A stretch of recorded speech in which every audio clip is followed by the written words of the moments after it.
Hey YouTube, Mark here, and a Merry Christmas to you.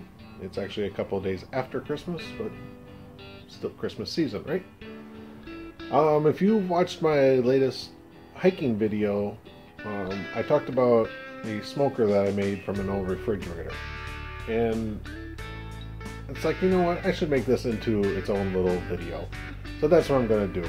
I did not get any video of me actually working on the project, unfortunately.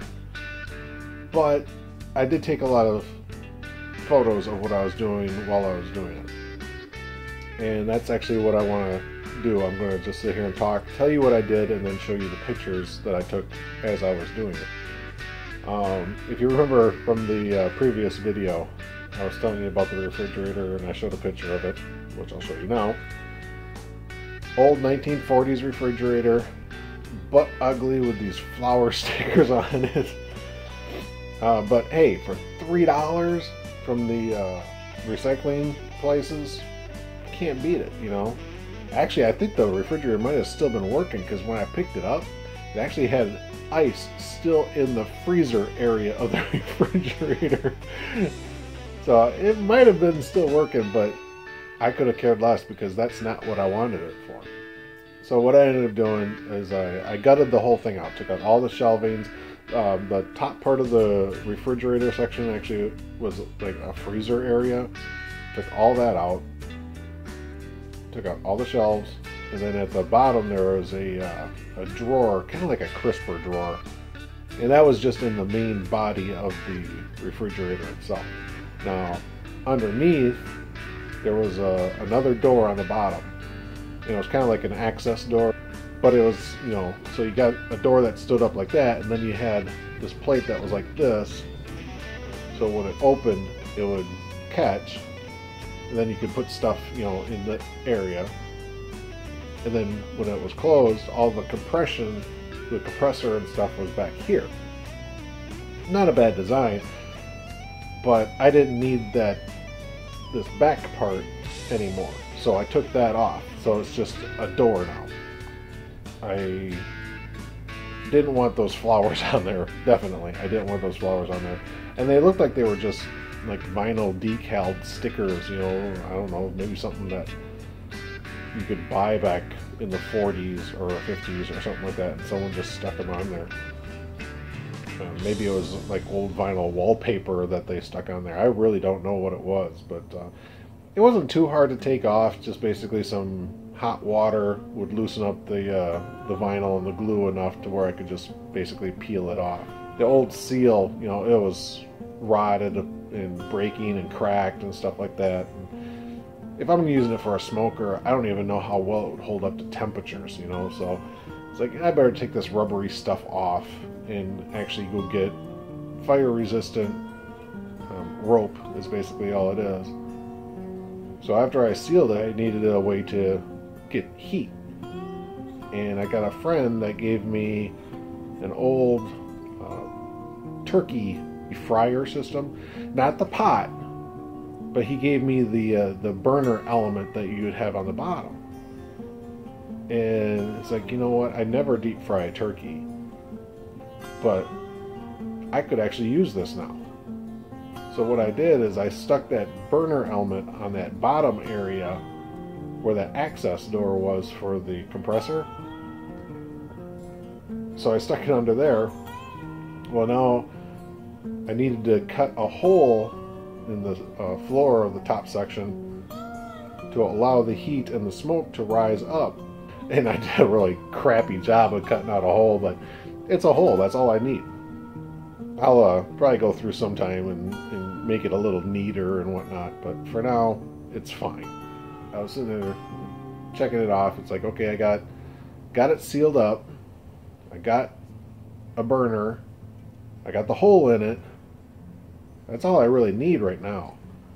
So I fired it up and wanted to see how well the temperature would hold, and would be hard to get up to temperature and stuff like that. Right away, I found out that I need something to keep that door shut, that access door. Well, quick thinker, I was like, well, I'll just get a couple of little bungees or something like that and just kind of, you know, attach them on, and it actually worked. But then I also realized, well, I need shelves to put into the smoker so I can put my meat on it.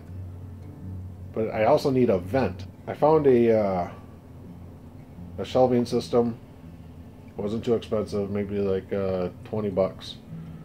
And I bought, it's basically like what you'd buy for your closets. The vent on, got the holes cut out. As far as I was concerned, I was done. Well, then I got a bunch of people saying, oh, no, you can't leave it like that. You got to paint it, make it look better. All right. So it's like, well, it's got lettering and badging and stuff like that on there, and I got to figure out how to take all that off. Am I going to reuse them? I got chrome-plated handles that are on it. Am I going to reuse those? Am I going to clean them? What am I going to do?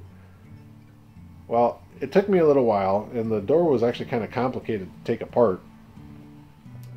Once I got the door off the main body, I actually pulled the ceiling rope, that fireproof rope, pulled all that off.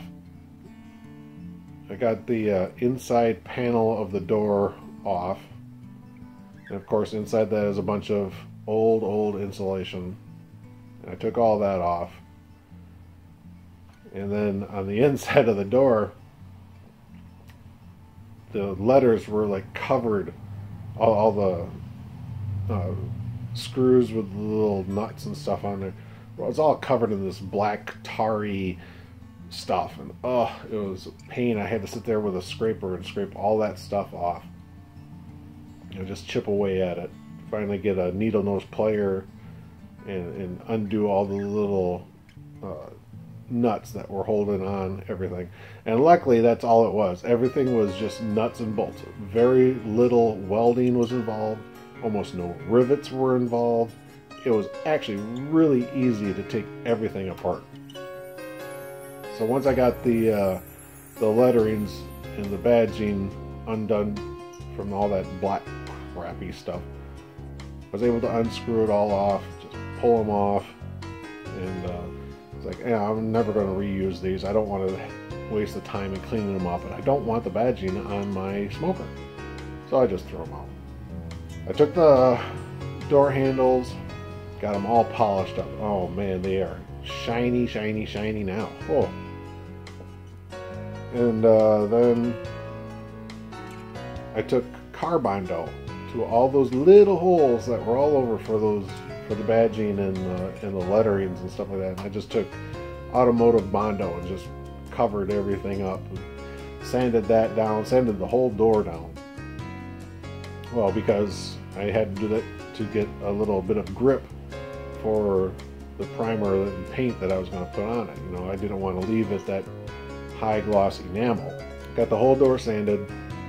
All right, now I need to prime it, because I'm not going to just spray paint on it, because more than likely the paint's not going to stick. It's going to be sitting outside and exposed to the weather and stuff like that. So that's what I did. I gave it a coating of brown primer. Again, I used an automotive primer.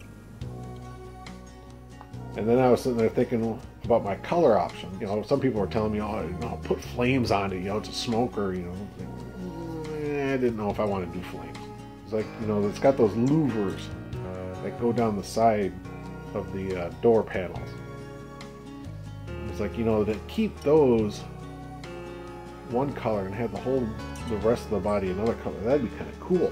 And I didn't want some loud, obnoxious color scheme, black and orange, or, yellow and green, or anything like that. So after I primed it, I took white paint and painted it over those louvers down the side of the door. Masked off the white louvered areas that I wanted to keep white, and then painted the rest of the door black. Well, then of course you pull the blue painter's tape off, and now it exposes the white underneath, so it looks really nice. You got this nice high gloss black door and these white stripes going down the sides of it. It looks really cool. It really does. Well, on the main body of the refrigerator, I basically did the same thing.